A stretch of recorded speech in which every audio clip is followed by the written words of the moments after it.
আসসালামু আলাইকুম রহমতুল্লাহি ওবারাকাতু। সুপ্রিয় দাখিল নবম শ্রেণীর শিক্ষার্থীদেরকে জানাচ্ছি অনেক অনেক শুভেচ্ছা এবং অভিনন্দন। আজকে তোমাদের সাথে আলোচনা করব, অর্থাৎ আজকে তোমাদের জন্য সাজেশন নিয়ে এসেছি হাদিস শরীফ এমসিকিউ। আমি আশা করতে পারি তুমি বাংলাদেশের যে কোনো প্রতিষ্ঠানের শিক্ষার্থী হও না কেন, আজকে আমার এই এমসিকিউ সাজেশনটা যদি তুমি ফলো করো, অবশ্যই তুমি কিন্তু পরীক্ষায় 40টা থেকে 40টা এমসিকিউ কিন্তু তুমি পরীক্ষায় আনসার করতে পারবে। ঠিক আছে? তো তোমাদের জন্য মাত্র 2 থেকে 220টা এমসিকিউ এনেছি আজকের ভিডিওতে। এই 220টা এমসিকিউ ভালো করে শিখে নাও। অবশ্যই এখান থেকে তোমরা কিন্তু পরীক্ষায় কমন পাবে। আর যারা আমার চ্যানেলে নতুন অবশ্যই সাবস্ক্রাইব করে পাশে থাকবে, এবং যারা অলরেডি সাবস্ক্রাইব করেছো তোমাদেরকে অনেক অনেক ধন্যবাদ। তো আমরা আর কথা বাড়াতে চাচ্ছি না, মূল ভিডিওতে চলে যাচ্ছি। যে এমসিকিউ গুলো আছে প্রত্যেকটা এমসিকিউ খুব ভালো করে পড়ে নিবা। ঠিক আছে? প্রত্যেকটা এমসিকিউ এখানে দেখো আমি দিয়েছি, তোমাদের জন্য খুব ভালো হবে। উত্তর সহ আছে। আমি আবারও বলছি, যারা এই এমসিকিউ গুলো মনোযোগ সহকারে পড়বে, ঠিক আছে? পরীক্ষার আগে এই এমসিকিউ গুলো যারা মনোযোগ সহকারে পড়ে যাবে, আমি একটু আগেও বলেছি এখনো বলছি যে তোমরা অবশ্যই, তুমি বাংলাদেশের যে কোনো প্রতিষ্ঠানেরই হও না কেন, এই এমসিকিউ গুলো পড়ে গেলে অবশ্যই এখান থেকে তোমরা পরীক্ষায় কিন্তু ইনশাল্লাহ শতভাগ কমন পাবে। ঠিক আছে? তোমাদের জন্য এটা বানাতে আমার অনেক সময় লেগেছে। নোট থেকে খুঁজে বের করে তোমাদের যে অধ্যায় রয়েছে, অধ্যায় অনুযায়ী কিন্তু আমি এমসিকিউ গুলো তৈরি করেছি। ঠিক আছে? আমি তোমাদেরকে বলবো তোমরা একটু কষ্ট করে এগুলো মুখস্থ করে নিবে। ঠিক আছে? এই 200 থেকে 220-30টা এমসিকিউ মুখস্থ করা কিন্তু কোনো ব্যাপার না। আর এগুলো যেহেতু 4টা অপশনের মধ্যে তোমাদের একটা খুঁজে বের করতে হয়, খুব সহজ, একবার পড়লে এটা মনে থাকে। ঠিক আছে? আমি চাচ্ছি যাতে প্রত্যেকটা স্টুডেন্টই পরীক্ষায় ভালো রেজাল্ট করতে পারো। প্রত্যেকটা এমসিকিউ ভেরি ইম্পর্টেন্ট এগুলো। ঠিক আছে? তোমাদের অধ্যায় ভিত্তিক। আমি বলবো তোমাদেরকে প্রত্যেকটা এমসিকিউ ভালো করে পড়ো। এখন অনেকে হয়তো এই কথাটা মনে ভাবছো যে ভাইয়া এতগুলো এমসিকিউ কিভাবে মুখস্থ করব, আমি কিছুই পারি না।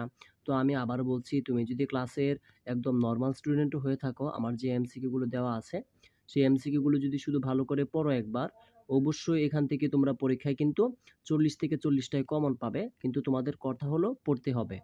এখন কিভাবে পড়বে সেটা যদি আমি তোমাদেরকে একটু বলি, এগুলো পড়ার জন্য তোমাদেরকে আমি একটা সিস্টেম বলে দিচ্ছি। সিস্টেমটা হলো, তোমরা অবশ্যই তোমরা পড়ার যে সিস্টেমটা সেটা হলো, তোমাদের যারা বেশি নরমাল স্টুডেন্ট, একদম পারো না বা এর আগে কখনো এগুলো পড়োনি, সময় পাওনি পড়ার জন্য, এখন পরীক্ষার জন্য পড়তে হবে, তোমাদের উদ্দেশ্যে বলবো এগুলো পড়ার জন্য তোমাদের সর্বোচ্চ 2 ঘন্টা সময় লাগবে। শুধু এমসিকিউ গুলো শিখলে মাত্র 2 ঘন্টা একদম ভাজা হয়ে যাবে। আর যারা তোমরা মোটামুটি এগুলো পারো, তোমাদের জন্য বলবো মাত্র 1 ঘন্টা যদি আমার এই এমসিকিউ গুলো বসে নীরবে দেখো, অবশ্যই তুমি কিন্তু 1 ঘন্টা পড়লেই কিন্তু এগুলো সব পারবে। ঠিক আছে? আর একটা কথা হলো, তোমরা যারা এই চিন্তা করছো যে ভাই এগুলো দিয়েছে কমন পড়বে কি না, যারা এই চিন্তা ভাবনা করছো তোমাদেরকে আমি বলবো অবশ্যই এখান থেকে কমন থাকবে, কিন্তু তোমাদের কাজ হলো এগুলো সবগুলো ভালো করে শিখে যাওয়া।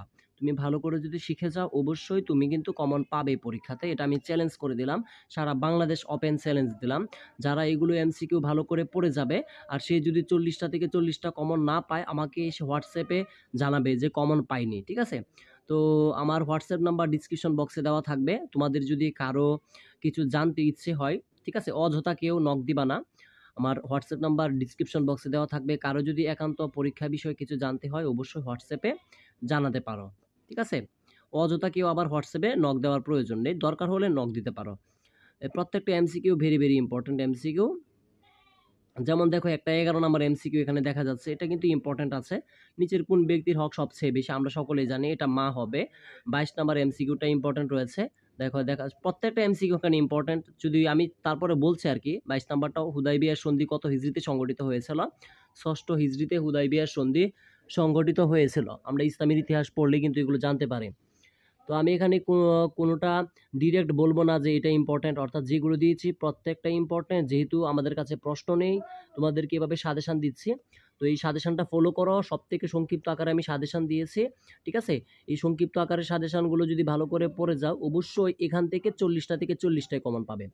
তো তোমাদেরকে আমি বলবো, নবম শ্রেণীতে তোমরা পড়ো, তোমাদের জন্য এই 200 থেকে 220-30টা এমসিকিউ শেখা কিন্তু খুব সহজ বিষয়, খুব একটা কঠিন বিষয় না। আর হাদিসের এমসিকিউ এমনিতেই মনে থাকে, কঠিন হয় না। মাঝে একটু কঠিন হয়ে যায় মনে রাখতে। যেমন 11 নম্বর একটা এমসিকিউ দেখতে পাচ্ছ, আহাব্বু শব্দের সিগা কি? এগুলো গ্রামার না না জানলে আর কি মুখস্থ করা যায় না। যেমন আহাব্বু শব্দের সিগা কি উত্তর হবে ওয়াহিদ মুযাক্কার গায়েব। তোমরা যদি এগুলো আরবি গ্রামার কম পারো সেক্ষেত্রে আর কি এগুলো মনে রাখা সম্ভব হয় না। এছাড়া কিন্তু বাকিগুলো এমসিকিউ পড়লে কিন্তু মনে থাকে। ঠিক আছে? তো তারপরে আমরা চলে যাই। দেখো মনোযোগ সহকারে। আশা করি তোমরা এগুলো ভালো করে মুখস্থ করে নিবে। ঠিক আছে? প্রত্যেকটা এমসিকিউ তোমাদের ভেরি, ভেরি ইম্পোর্টেন্ট। এটি নোট থেকে সংগ্রহ করা হয়েছে। তোমরা এগুলো পড়বা, এগুলো গাইডে দেওয়া থাকে না। নোট ভিত্তিক আমি সংগ্রহ করেছি। তোমরা হয়তো খুব কম মানুষই আছো যারা নোট কিনো। বেশিরভাগই তোমরা গাইডেই কিনে ফেলো। আসলে গাইড থেকে পড়া হয় না। গাইড যদি পরীক্ষার প্রস্তুতি, কিন্তু নোট যে রয়েছে এটা কিন্তু মেইন বিষয়। ঠিক আছে?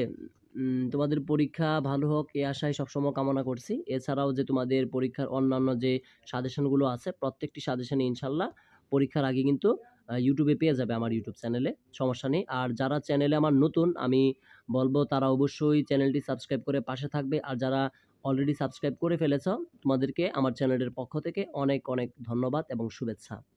তো তারপরের পেজে আমরা চলে যাব, দেখি তারপরের পেজে কি আছে। আমরা দেখি এখানে হাদিস কি, দেখো এটা কিন্তু ইম্পর্টেন্ট। 8 নাম্বার এমসিকিউটা ইম্পর্টেন্ট আছে। রাসূলের বাণী, হাদিস হলো রাসূলের বাণী, অর্থাৎ এই এমসিকিউ গুলো একটু দেখে নিবা। খুব বেশি একটা এমসিকিউ না। আমি তোমাদেরকে টার্গেট করলাম, একটা কথা ভালো করে শোনো। যারা তোমরা কম মেধাবী তারা সর্বোচ্চ 3 বার পড়লে এটা হয়ে যাবে। ঠিক আছে? তুমি যদি ক্লাসের লাস্ট বেঞ্চের স্টুডেন্টও হয়ে থাকো, মাত্র যদি তুমি 3 বার আমার এমসিকিউ গুলো বাসায় একবার দেখে যাও, 3 বার পড়ো এগুলো, ঠিক আছে? তাহলে অবশ্যই কমন পাবে। আর যারা মেধাবী তোমরা 1 বার কি 2 বার পড়লেই যথেষ্ট হয়ে যাবে। এখন হয়তো অনেকে বলছো যে কিভাবে আমরা এই এমসিকিউ গুলো মুখস্থ করব।